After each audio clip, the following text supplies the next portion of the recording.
Hello and welcome to another edition of the China in Africa podcast. I'm Eric Olander, and as always, I'm joined by Cobus Van Staden of the South African Institute of International Affairs in Johannesburg, South Africa. A very good afternoon to you, Cobus. Hello. Cobus, 30 years ago, when China first opened its door to the outside world and started on this really amazing journey of economic reform that has led it to be one of the poorest countries in the world to now the world's second largest economy, a central component of that were special economic zones. And they started with that in places like Shenzhen, which is now the southern capital for startup tech, where the home of Huawei. And you could never have imagined 30 years ago, and I was in Shenzhen 30 years ago, and it was this poor, fishing village. And today, of course, it's a city of 10 to 12 million people. And a lot of it is being credited to the creation of these industrial parks or these special economic zones that they did. Now, more and more, the Chinese seem to be taking that model and wanting to prescribe it in other countries. And particularly in Africa, there's this idea that creating special economic zones in places like Mauritius, in Nigeria, and in Zambia will help the economy there just as it did here. But there's an offshoot of these special economic zones, which are oftentimes tax-free, and they're immune from a lot of the regulatory burdens that confront other parts of the countries. There are these industrial parks. And again, we're going to find out today a little bit the difference between special economic zones and industrial parks. But the bottom line is that the Chinese model is being attempted to be adapted in places like Africa. One of the places in Africa that really took to this like a duck to water has been Ethiopia. They really jumped on this model and they provided a lot of government incentives to Chinese businesses. And that, coupled with financing from China, means that Ethiopia is now known as this kind of special economic zone success story in Africa. It's certainly being hyped in that way, with large Chinese garment companies and other companies setting up business there, and Ethiopia using a newly built Chinese rail link to the harbor in Djibouti to position itself as this manufacturing and assembly center that can also export to Europe. So in a lot of success stories, a lot of enthusiastic accounts of Chinese development in Africa, Ethiopia is front and central. And one of the showcases is Hawassa. There's an industrial park that was built there. It's by the Chinese. Covers something around 300 hectares, about 741 acres. And it came at the price of about $250 million, which the government paid for. And in many ways, as Cobus pointed out, it is a showcase for what the Chinese are doing in building these industrial parks. William Davison is a freelance journalist based in Addis Ababa, Ethiopia. And he recently covered for The Guardian newspaper in the UK what it's like for workers and how the success of these parks are actually going. William, thank you so much for joining us on your holiday. We really appreciate it. First time on the show. All right, thank you very much for having me. Why don't you tell us a little bit about the Hawassa Industrial Park and what's it doing, who are there, and just give us a broad overview of the park before we get into the details of who's benefiting most from these parks. Okay, yeah, sure. So the Hawassa Industrial Park is one of a number of similar parks that the Ethiopian government is building. And it's pretty much the sort of latest stage of Ethiopia's effort at rapid industrialization. So there's been a big infrastructure building program, including Chinese-built railways and Chinese companies and banks helping to build hydropower dams. And now the government's trying to capitalize on those infrastructure developments by building these manufacturing facilities. Because, while Ethiopia has had impressive economic growth, partly, thanks to the Chinese investment and assistance, what we haven't seen yet is, significant generation of export revenues. A lot of the growth has been from the public spending. So they're looking to capitalize on the infrastructure spending by building manufacturing centers. And out of those manufacturing centers, Hawassa is very much the flagship project. So it's a government-owned facility. It was, the government invested into the park, but it was Chinese construction companies that built the sheds and the other infrastructure. And the essential idea is to create a zone or a park which is fully supplied with all the necessary infrastructure, but also public services like water and electricity but also all the business administration facilities that are needed. So to create an area where you've got an agglomeration of companies and it's well serviced by what the companies need to produce goods for exports. And Hawassa Industrial Park is very much focused on textiles and garments. And I think the other significant aspect of it is that, well as this big Chinese involvement in terms of the construction of the park, the major investor has been PVH, the American multinational clothes retailer, the owner of the sort of Calvin Klein's and Tommy Hilfiger brands. So they've been the sort of anchor investor in the park. They've helped to design and establish the park with the government, and PVH has brought over some of its suppliers from South Asia and East Asia to operate in the park as well. So I think that's the basic idea behind it. Can you give us an idea of what it looks like? Like what is it like to arrive there, and what is it like to walk around there? It's a very for Ethiopia. It's a very impressive in terms of scale. It's a very impressive industrial structure. When I visited late last year, it was still at the stage where it was taking off. So it's a very clean looking, gigantic industrial space populated by something like 50 huge factory sheds and these large sweeping driveways and sort of manicured lawns on the edge of Hawassa, which is a pleasant city, but is a growing Ethiopian city, and so there's a certain amount of sort of rough edges to Hawassa. So the park stands out as a very clean cut space on the edge of the city. I think it's worth kind of giving some context as to why the Chinese might be building facilities like this in places like Ethiopia. And I'm really going to be quoting Helen Hai here, who actually has a connection to Ethiopia. For those of you not familiar with Helen, she is the former vice president of the Huajin Shoe Company, which is one of the largest shoe manufacturers, and they set up a major manufacturing facility in Ethiopia, in some ways the poster child of Chinese outsourcing to Africa. And she talks about how China will be exporting 85 million jobs in the coming years, in part because environmental regulations are going up here in China, the cost of labor is going up, and also because manufacturers want to be closer to the markets they're serving. But also importantly for Africa, Africa has tariff-free access into the U.S. market. So that makes sense. And this, as coming with a potential trade conflict with the United States, may make sense for Chinese companies to diversify some of their manufacturing operations. Now, if you listen to Helen Hai, she is a huge champion of building manufacturing facilities in Africa, particularly in places like Ethiopia. And the government in Ethiopia is also very, very rah about this. They're hoping to generate, as you said in your reporting, William, 200,000 jobs a year through these parks. And the expectations are running very, very high that these parks will be able to do it. The problem is, not everybody is on board with Helen. A lot of people think that the Chinese, if they are going to outsource, are going to start outsourcing here in Asia and may not all go to Africa. And the jobs that do end up going to Africa may not actually be that good.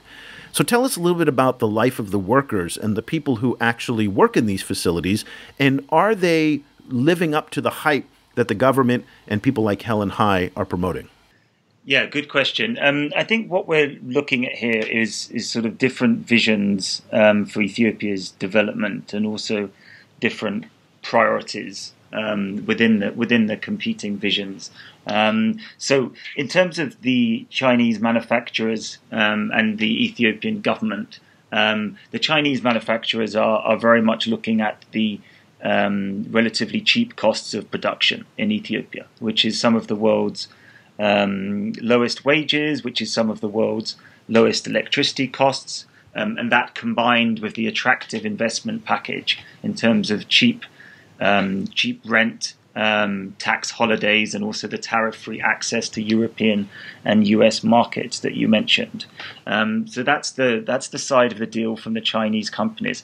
From the Ethiopian government's perspective, what they are looking at is the quick provision of a number of jobs for a growing and increasingly urbanized urbanizing population. And they are looking at generating export revenues, which can then be hopefully invested into increasingly productive economic projects. And they are also very much they're looking to enhance Ethiopia's reputation as an investment destination.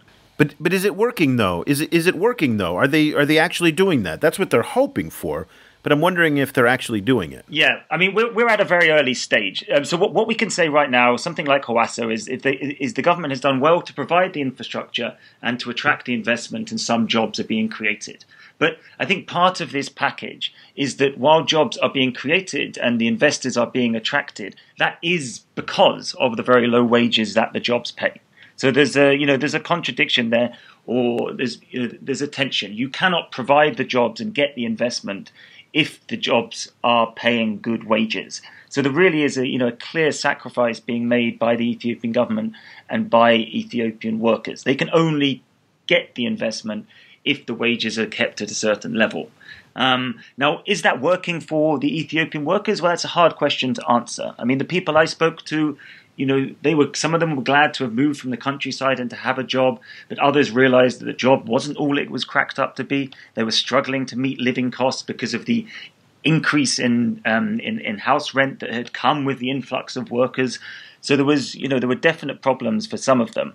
And obviously, a lot of Ethiopians, particularly people who are opposed to the government, are not happy with this strategy to sort of roll out the red carpet for foreign investors, which they see to be at the expense of a very underpaid Ethiopian workforce.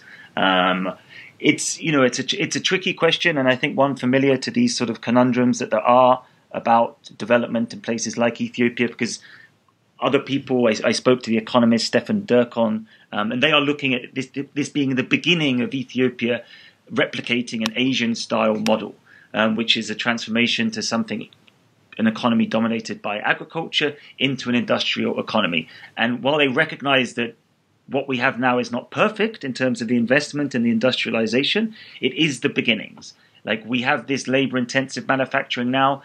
Hopefully that will lead into higher value-adding manufacturing in the future, and Ethiopia's economy will grow like that, and it will find its way out of the poverty trap. But obviously, whether this is a success is not something we can tell now. We're just right at the beginning of the industrial park project, and we will have to wait, something like 5 or 10 years to make an assessment. Can you give us an idea of who these workers are? Like, my stereotype of them would be, a young woman who just moved from the countryside, possibly from some form of subsistence agriculture economy, into a first manufacturing job, possibly with relatively low levels, probably primary school level of education. Am I just making that up from like UN commercials, or is that a realistic view of who they are? No, I think that's a reasonable stereotype. It was interesting to see at Hawassa that Hawassa is a big city in Ethiopian terms, but they were recruiting from a 100-mile radius of Hawassa. So they were looking to recruit from rural areas and smaller towns where there's generally an even higher unemployment problem. But there is a range of jobs at Hawassa Industrial Park. So graduates from Hawassa University can find themselves into supervisory positions. People who are graduating from technical colleges from Hawassa or surrounding cities can move into sort of machine operating roles. But anyone essentially who applies can find themselves into a basic position working on the production lines or cleaning. So there's a range of people, but most of the people are from the areas surrounding Hawassa. Most of them will have some form of education. Some of them will have had tertiary education. Cobus, let me come to you very quickly on this.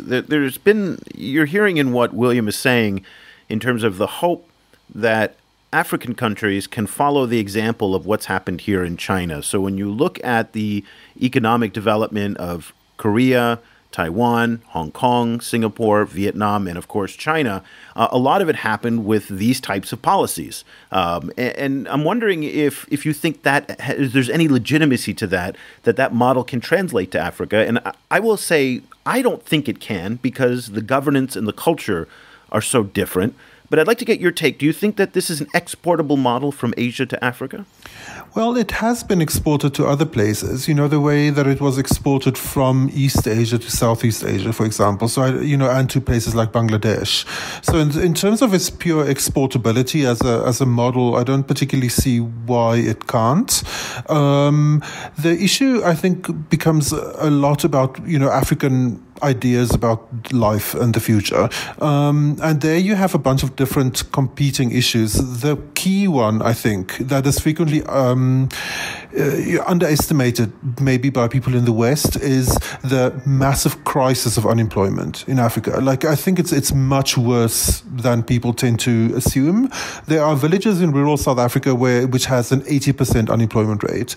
And then you talk about youth unemployment rates that are frequently even higher than general unemployment rates. So in a lot of African countries, that is a kind of a time bomb, because keep in mind that Africa has some of the youngest populations in the world. So they have a massive youth bulge. And the majority of those young people are unemployed and therefore frustrated. And you see, when you long-term unemployment, of course, you have a long-term erosion of skills and erosion of confidence as well. So I think that there is a kind of a very hard-nosed obsession among African governments to try and mop up all of these unemployed people, to just give them something to do, even if they're not super well paid. On the other hand, there is also, Africa comes from a long tradition of exploitation and poverty. So there's a strong kind of, especially I'm talking from a South African perspective. I don't know East Africa as well, but in South Africa, there's a very strong knee-jerk reaction against this idea of people will be paid peanuts and then the future will be better. Because South Africa has a very strong union sector, and its organized labor sector is very organized, and very vocal. So in that sense, in particularly implementing that model in South Africa seems like a tough sell, but Ethiopia is a different model. And of course, Ethiopia is a much more authoritarian society. So I think that is a key difference. William, as someone who spent a lot of time in East Africa, if you were to compare the system, implementing it in Ethiopia and implementing it in a place like Kenya, for example, would that be a significantly more challenging situation to implement it in a democracy like Kenya? Yeah, I think if I just wanted to revert to the previous question that was being asked, which I think will inform that one as well. Just to say, will this strategy that's been successful in East Asia, will it be successful in somewhere like Ethiopia? I definitely don't really see sort of long-lasting problems in terms of the culture and things like that. And what we do, so the positive side in Ethiopia is that we have a government which is very committed to this strategy. But that is also part of the reason why we would have doubts about whether this strategy would be successful. This is a government which is facing significant political challenges. As you mentioned, it's an authoritarian setup in Ethiopia, and currently we're seeing quite a sustained political crisis. So it's going to be interesting to see whether the government can remain committed to its industrial development strategy if these political problems worsen. And I think that's going to be key to it. The other factor is that, along with the government's commitment to this strategy, has come a very ambitious development strategy, which has done well at attracting companies like PVH or forming strong bilateral relations with very important countries like China. But it also means that sometimes the ambition has outstripped the capacity of the government and the country and the economy to supply what is needed. So when we're looking at something like this industrial park, currently there are very few supply industries for the textiles and clothes, for example. Almost everything is imported because the Ethiopian economy is not up to speed in terms of producing those inputs. we're also looking at an economy which is going to, especially if the investment takes off in the way that people hope, it may struggle to provide the necessary administration in terms of taxes, in terms of customs, particularly with all this importing that is needed to be done. Whether immigration requirements for the foreign workers and the foreign managers that need to come in. It's not clear that the government's administrative capacity is going to be able to keep up. And then accompanying that is these infrastructure questions. We've had lots of infrastructure development, but there's still more needs to be done in terms of the roads, in terms of the railway network, definitely, and in terms of a reliable power supply as well. So it's questionable whether the sequencing of the infrastructure development and then trying to have the manufacturing on the back of that is going to be successful. And so just to briefly, speak to you about the East Africa question. I think the advantage in Ethiopia is that for the moment we have a very single-minded government committed to industrial development of this type, and that it faces no serious opposition from society. So unlike Kenya, which is a much more pluralistic setup, we have a government that formulates a plan and then implements it. But that's fine until the government faces these serious political challenges, which is something which is an increasing concern for all Ethiopians and everyone who's observing the country at the moment. I guess you've touched on a lot of the reasons why I'm skeptical that Africa will be able to emulate the Asian model, in part because so many people focus on labor cost. And labor, as you pointed out, is just one small part of a much more complex matrix that has to be put together in order to build a reliably stable industrial base. So in Vietnam, for example, the rail to port connections are getting better. The supply chains, it's not just having a factory, but as you pointed out, all the suppliers that are around it. When you look at the industrial zones in southern China and they're building cell phones, they have 55 companies that are around there providing the just-in-time manufacturing support for that. So there's so much more, not even to talk about the legal reforms that have to be done and the tax reforms and all of that and immigrations you talked about. And I'm just not sure that many African countries are actually ready for that when they focus mostly on what Cobus pointed out, which is this labor question. So I don't want to end on a negative note necessarily, but I'd like to get your take in our final question here about when you walked away from the Hawassa Industrial Park. What was your sense? Is this a good idea? Do you think the Chinese are onto something in building these parks in places like Ethiopia? Or were you skeptical and thinking, is this going to work? I'm not sure. What was your takeaway from it? I did have a balanced takeaway, but I think there was an overarching concern which fitted into some, to sort of preconceptions essentially, which is, has this been planned correctly? Has everything been thought about? Which, of course, is a very necessary thing in this sort of state planning exercise. Because, we had this housing situation in Hawassa where the rental prices had shot up because of the influx of workers and people couldn't afford it. And, you're just looking at that one part of the jigsaw that they did not get right. And then I'm thinking about the much larger pieces of the jigsaw. I have investors talking to me about how soon the industrial park will be connected seamlessly to the port via a railway or via an expressway, a new motorway, a new freeway. But I can see that freeway isn't going to be in place for 4 years' time. And then I can see that, that all the political problems with popular uprisings that are causing the closure of that road en route to the port. And I think, well, has this been thought about? And then when you expand the industrial park nationally, it does seem that the parks have been placed to sort of placate Ethiopia's various regional political interests and to tap into labour markets. And they haven't necessarily thought about the ecosystems that surround those industrial parks. So are they going to face, intensified problems even compared to Hawassa? So, I go to the park and I see a very dedicated, example of very dedicated, pretty comprehensive state planning. And I see a vision which has been realised. But then I think about actually turning that initial success into a sustained success where the company, the workers, the government, and everyone else is happy. And I find it difficult to conceive of that. And I see lots of problems emerging in the future for the various parties. The article is Park Life, Workers Struggle to Make Ends Meet at Ethiopia's $250 million industrial zone. It was in The Guardian on December 5th, 2017. It's an excellent read and very, insightful on this trend that we've been having a discussion about over the past few years about African industrialization and China's role in it. William Davison is a freelance correspondent based in Addis Ababa. William, thank you so much for taking the time to join us. We really appreciate it. Thank you very much. Really enjoyed it. And if people want to follow you, are you on social media? Are you on Twitter? Yes, far too much. WDavison10 is my Twitter handle. Great. Thank you so much. We appreciate it.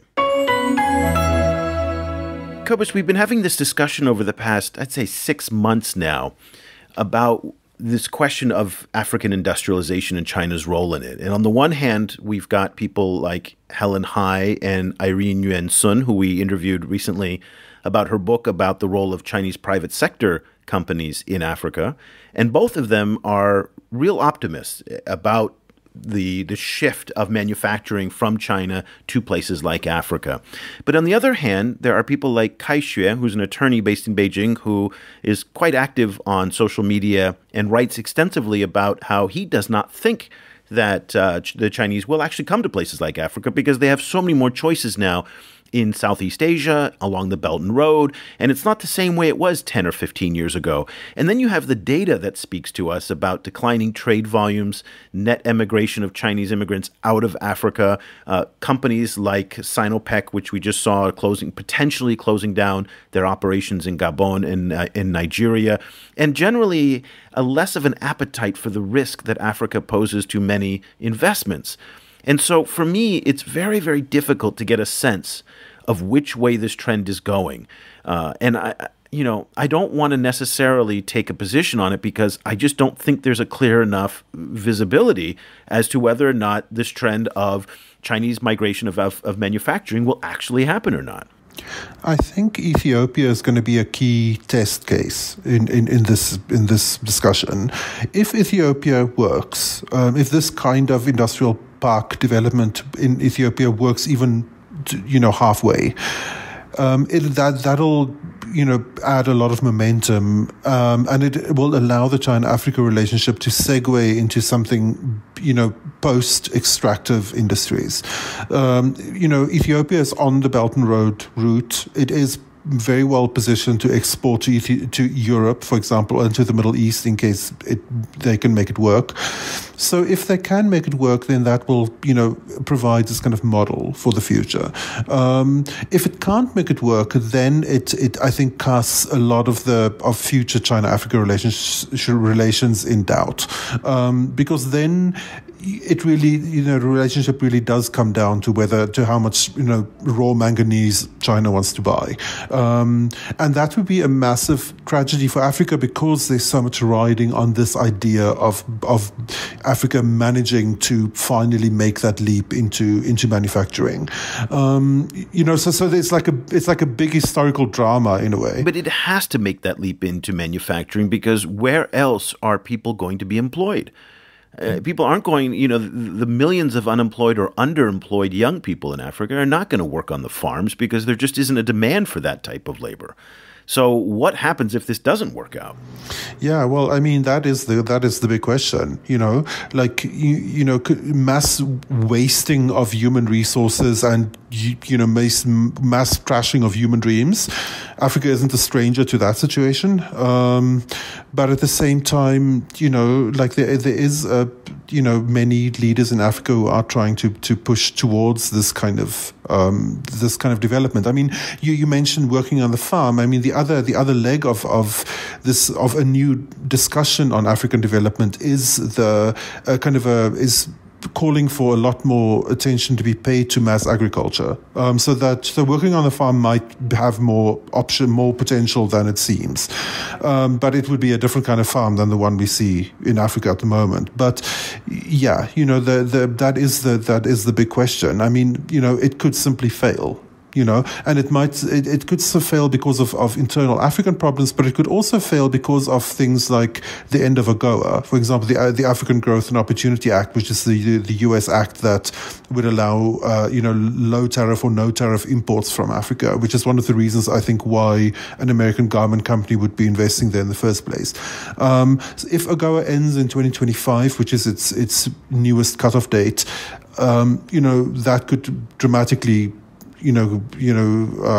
obstruct these kind of plans. So, we'll have to see. It's not only up to Africa. And it's worth noting that while Ethiopia definitely gets most of the headlines, it's not the only place in Africa that Chinese companies are investing in manufacturing. The auto business is now spreading across the continent. There was news recently that Chinese auto manufacturers are setting up in Morocco to build electric vehicles. There's auto manufacturing in Cameroon. And of course, in South Africa, quite a bit of manufacturing is already going on, whether it's white goods from companies like Hisense or automotive in places like Port Elizabeth. So Ethiopia definitely gets the attention, but it would be incorrect to suggest that it is the only focal point of Chinese manufacturing in Africa. Last point, Cobus, that I want to bring up with you is that we do focus so much on Ethiopia, but I just wonder if Ethiopia is an exceptional case and maybe not healthy for us to look at it, in part because of this question of authoritarianism.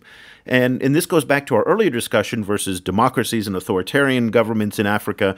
And I just wonder if a government, say, like in Zambia, which is much less dictatorial than in Ethiopia, not dictatorial at all, it's a democracy, if they could pull off something like what the Ethiopians are doing, or does this type of development do better in authoritarian environments, as incidentally in Asia, when most of these economies, like Taiwan and Korea and Vietnam, for the most part, were all authoritarian. So I just wonder if this type of development can actually happen in a democracy. It's an excellent question, one that I have difficulty answering, but I agree with you that is the little part of the Asian developmental model that no one ever mentions. It's in almost all cases, it took place in an authoritarian environment. In Taiwan, in Japan, in early Japan in the 50s and 60s, in Korea, they were all military governments or like de facto one-party states. The other issue I think that is also not mentioned is that they were always in this kind of a kind of a nation state, or even you can even call it like a kind of an ethno state, where there was this perfect overlap between national culture, national language, government, political party, and a unified national identity. You see that in Korea very strongly. The way to sell this kind of low wage labor, work hard for terrible wages for hours and hours and hours. That's not a great deal. The way to sell it is frequently to sell it through patriotism, and to sell it through, we are, us Koreans, for example, are sacrificing now for future generations of Koreans. So in a case like Africa, where the political system is a lot more complex, where there's a lot more different ethnic groups, where you don't have this one-on-one overlap between the nation state and the nation, it becomes a harder sell, I think. This is one of the most important issues in the China-Africa relationship, and it's going to be one that will actually shape the future of Africa in a very profound way, whether it succeeds or fails. But whether or not Africa industrializes is going to be a key question, and really the Chinese, in many ways, are the people to do it, because not only of their own experience over the past 30 years, but they are the ones who have a motivation to do it because they need to offshore more and more of their manufacturing from here in China to other parts of the world. Africa must compete for that manufacturing. It cannot expect that it will come to them simply because countries like Bangladesh and Vietnam are also competing for those jobs as well. So that'll do it for this edition of the China in Africa podcast. Cobus and I will be back again next week, but we would love for you to join our conversation. Cobus and I, we're sending out an email every Monday. It's this newsletter where we basically curate the top news of the week. So if you're really not that intent on getting too much China-Africa news, but just want a little appetizer, that is a great way to do it. You can sign up for our newsletter over on our website at ChinaAfricaProject.com. So Cobus and I will be back again next week with another edition of the China in Africa podcast. Thank you so much for listening. The discussion continues online. Head over to facebook.com/China Africa Project to share your thoughts on today's show, or follow China Africa News that's updated every 4 hours, 24 hours a day, 7 days a week. The guys are also on Twitter, where you can find Cobus at Stadenesque or Eric at EOlander. That's EOLANDER. Subscribe to the China Africa podcast on iTunes or download the mobile apps for iOS, Android, or Windows Phone. Just head over to your favorite store and search for China Africa.